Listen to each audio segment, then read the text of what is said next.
guys, Do It on a Dime here. So in this video, I'm going to be giving you guys some of my favorite tips for getting organized in 2014.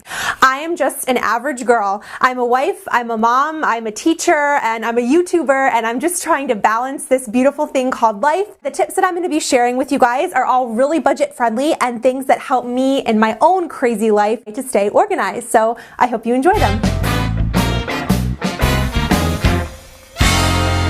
So my first tip for you is to get a planner that you love. There are tons of amazing YouTube videos out there that show Filofax and Franklin Covey planners, but my personal favorite planner comes from Walmart. You guys, this thing was $9.97. And the reason that I love it so much is it works with my brain. It's totally simple. The last thing I need is like 8 million sections and like 8 million different lists. So for me personally, I like things really streamlined. On the inside of this planner, it has an amazing calendar. And on that calendar, it's so easy to see, it's so easy to write in, so the many hats that you wear, you can see exactly what you need to do that day and your entire month is mapped out. I need that big overview picture, which is why I love this planner so much. And the second thing that I love about this planner is the day-to-day planning. So there's the month overview and then there's a big section to kind of put your thoughts all on paper, exactly what you need to do, write it down, keep yourself organized. And really, those are the only two sections in this whole planner. And I use the notes section on the side of the calendar to take notes for my monthly goals that I want to accomplish. So basically, everything is in one spot. It isn't a bunch of different lists, and it just helps keep me organized. I'm not saying you have to get this planner, but find a system that works for you. My next tip for you guys is to find a budget and stick to it.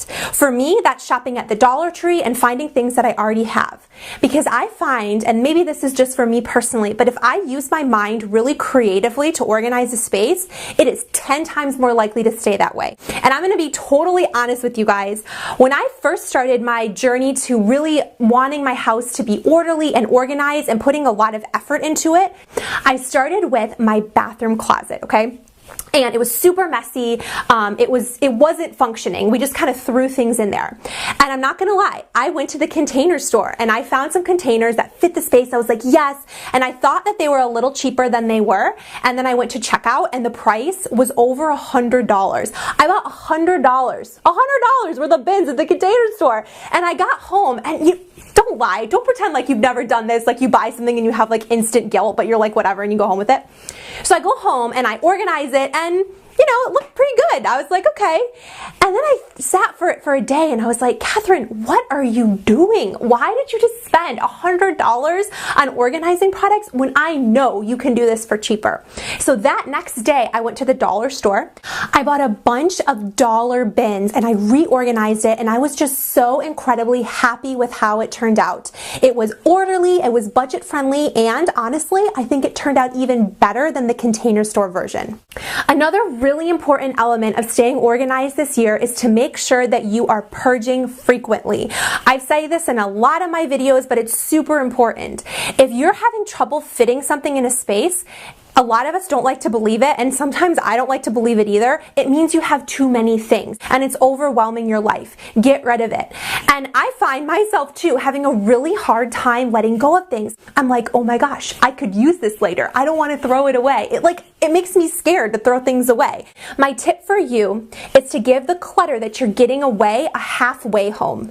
So what I like to do before I'm about to get rid of anything, I gather up all the things that are taking up space in the room and I put it in an organization tote under one of the beds in my house. Now I only have one of them to use for this. So once it's full, then I have to make a decision. But that's my halfway home. I throw clothes in there, things that I might want to donate to the Goodwill, and then I let it sit. And as soon as that is full, it usually takes about 6 months to a year. Then I'm like, hey, I really haven't used any of this stuff. Now it can definitely go. In fact, I forgot that I even had it. Maybe it's a box in the garage, maybe it's up in the attic, and label it halfway home, filled on such and such date. So when you go to purge that, you're like, wow, I truly haven't used these things. It's kind of a mental trick to almost prepare yourself for getting rid of something. Something that really helps me, and maybe this will help you, is to take a picture picture of your space.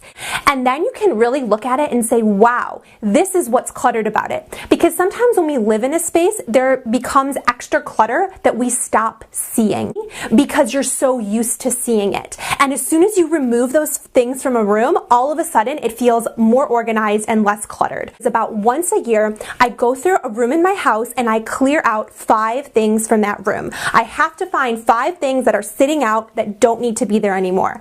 And it's as soon as you do that, it's almost like your room can breathe. It's just so much more organized instantly.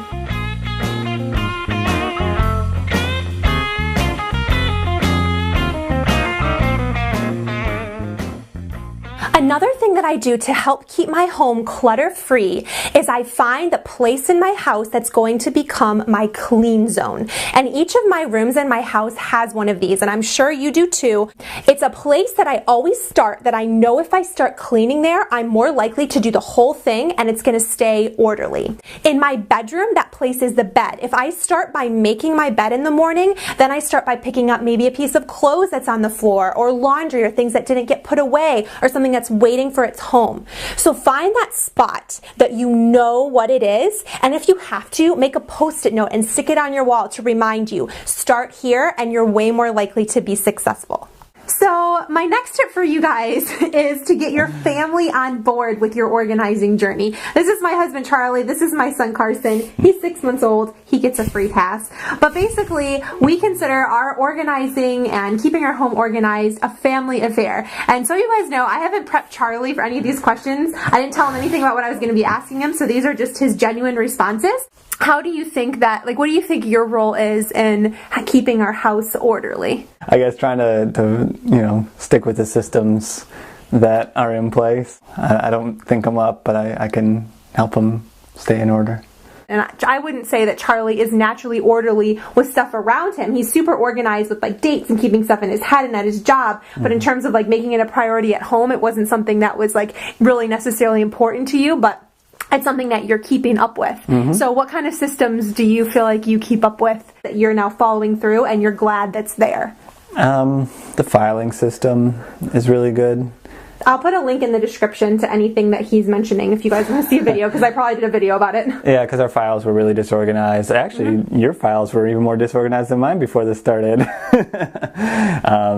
So for a year or two, I was saying, Catherine, we got to organize your files. And after we got married, and she got the system in place, and it's better than the one I was using. So I help maintain that. I guess just in the kitchen, I clean up in the kitchen a lot, so I'll put away stuff. I'll try to remember where to put it. Don't always succeed, but when it's a good system, what lets you know it's a good system? Well, what helps me sometimes is when you label things.